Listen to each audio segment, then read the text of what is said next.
Alors je vous montre la ponceuse à bande que j'ai fabriquée.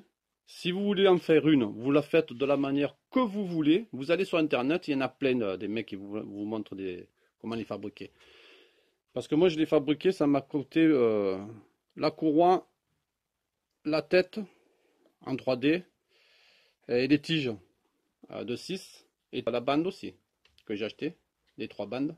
Et tout le reste c'est que de la récupération et du temps que j'ai passé.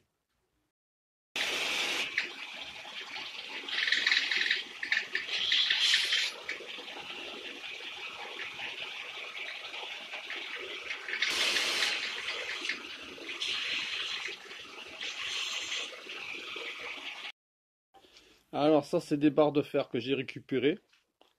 J'ai récupéré le moteur de climatisation. C'est là où il y a l'hélice qui tourne. Quand ils jettent les clims, ben, le moteur est toujours bon. La courroie je l'ai achetée. C'est une 2GT 200. La tête 3D je l'ai achetée. Les tiges de 6 je les ai achetées. La bande je les ai achetées. C'est des bandes qui sont plus larges qu'il faut recouper. Donc avec la règle où on les trace et on les coupe au ciseau ou au cutter, on fait comme on veut. Ici j'ai fait comme les vélos, ça fait que la tête, on tend ici, on visse, ça fait que ça tend la tête d'entraînement. Ce que je regrette c'est de ne pas avoir mis par contre des galets en fer. Mais bon, ça coûte un bras aussi. Parce que là, si je compte combien ça m'a coûté 3 francs 6 sous, mais par contre beaucoup de temps. Et il faut être outillé pour pouvoir le fabriquer. Puisqu'il faut un poste à souder, une colonne à percer pour être de précision. Et tout le reste, c'est du bois. C'est un chevron que j'ai coupé avec ma machine. Et que j'ai traversé de part en part pour pas qu'il y ait du jeu. Il faut pas trop tendre non plus la bande pour pas qu'elle casse. La courroie c'est pareil, juste un peu tendu. Il faut des roulements.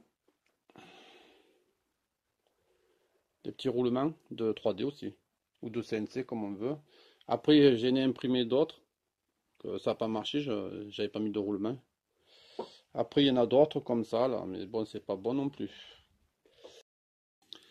Alors dans cette tête, dans ce rouleau, il y a cette tête que j'ai faite plus petite ici pour pouvoir mettre un roulement à billes qui est là-dedans et que j'ai fabriqué aussi des bagues pour pouvoir adapter le roulement ici au bon diamètre et rentrer au bon diamètre là-dedans puisqu'elle est plus petite, donc ça donnait ça, puisque je ne sais pas retoucher les STL, les fichiers.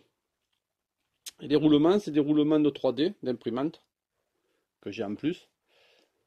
Ça fait que le roulement, il y en a un ici dedans que j'ai perforé de part en part, comme on voit ici, et j'ai adapté une petite vis, comme les 3D là, comme cela, comme on voit ici. Lui aussi, par contre, j'ai aussi perforé et vissé les petites têtes sans trop toucher l'axe ici. Là-dedans, il y a cette tige creuse que j'ai acheté aussi.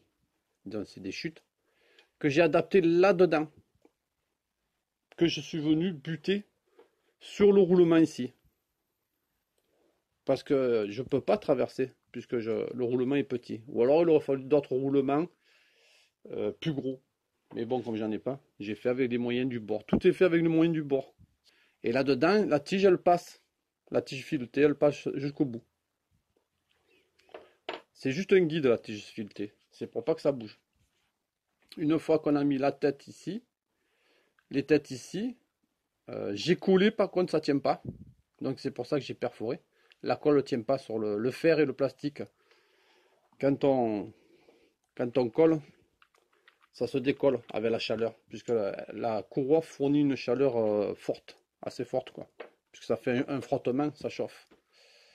Une fois qu'on a fait les deux roulements dedans, qu'on a tout assemblé, j'ai fait celle d'en haut pareil avec deux roulements, comme on voit ici.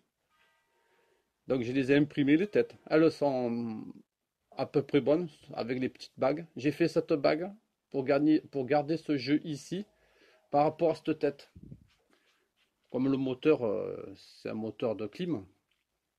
Donc j'ai tout adapté par rapport à mon centrage. Et ici, pareil, avec les trucs de vélo, je tends. Et ça fait que il n'y a rien qui force. Il faut que ça soit libre. Comme ici, la tête, il faut qu'elle soit libre. Il ne faut pas que ça force. C'est pour ça que j'ai mis deux écrous à droite, à gauche, et deux écrous à droite. Ça fait que j'ai compressé la tête, mais sans trop, pour qu'elle soit libre. Et pareil, celle d'en haut. Ça fait qu'elle ne peut plus bouger. Et ça fait que ici, j'ai mis deux écrous. Ça fait que les écrous viennent s'écraser sur la barre. Ça fait que c'est fixe. Et ici, pareil. Là, je viens de voir que j'en ai oublié.